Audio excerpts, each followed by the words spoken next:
വയനാട് കൽപ്പറ്റയിൽ കനത്ത മഴയിൽ സർക്കാർ ടൗൺഷിപ്പിന് നിർമ്മാണത്തിനായി കൂട്ടിയിട്ട മണ്ണ് സമീപത്തെ വീടുകളിലേക്ക് ഒലിച്ചിറങ്ങിയതായി പരാതി. ടൗൺഷിപ്പിന് സമീപത്തെ വീടുകളുടെ മുറ്റത്ത് ചെളിയടിഞ്ഞു. ഊരാളുങ്കൽ അധികൃതരോട് പറഞ്ഞിട്ടും നടപടിയെടുത്തില്ല എന്ന് വീട്ടുകാർ പരാതിപ്പെടുന്നു. അതേസമയം മണ്ണ് കൂട്ടിയിട്ടത് അശാസ്ത്രീയമായാണെന്ന് കൽപ്പറ്റ MLA ടി സിദ്ദീഖ് പറഞ്ഞു. രണ്ട് ഭാഗം മണ്ണ്, ഇതാ ഈ ഭാഗം മൊത്തത്തിൽ മണ്ണാണ്. ഈ മണ്ണിന്റെ നടുവിലാണ് നമ്മളെ ഈ വീട് കിടക്കുന്നത്. അത് മുഴുവൻ ആ രണ്ട് ഭാഗത്ത് റോട്ടുമെന്ന് വരുന്ന വെള്ളവും മഴയും ചളിയും മുഴുവൻ വരുന്നത് നമ്മളെ മുറ്റത്ത്.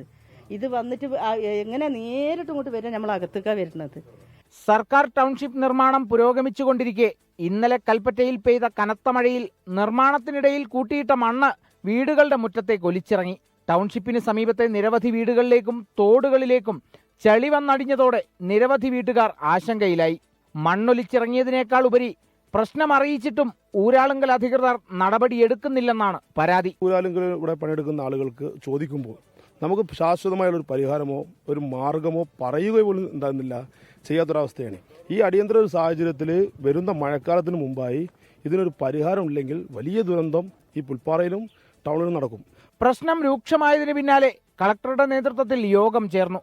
സ്ഥിതിഗതികൾ മനസ്സിലാക്കാൻ കൽപ്പറ്റ MLA ടി സിദ്ദീഖ് വീട്ടുകാരുമായി സംസാരിച്ചു. മണ്ണ് അശാസ്ത്രീയമായി കൂട്ടിയിട്ടതിൻ്റെ ഒരു പ്രശ്നം ഇതിൽ സീരിയസ് ആയി വന്നിട്ടുണ്ട്.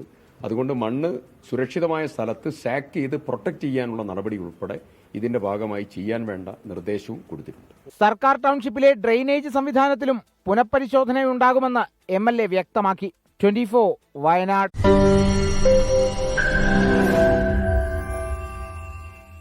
ലോകത്തെവിടെയായാലും ഏത് സമയത്തും 24 വാർത്തകളും ഓഗ്മെന്റഡ് റിയാലിറ്റി പാക്കേജുകളും എക്സ്പ്ലെയിനറുകളും വിശദമായി കാണാൻ ഞങ്ങളുടെ YouTube ചാനൽ നിങ്ങൾക്ക് സബ്സ്ക്രൈബ് ചെയ്യാം.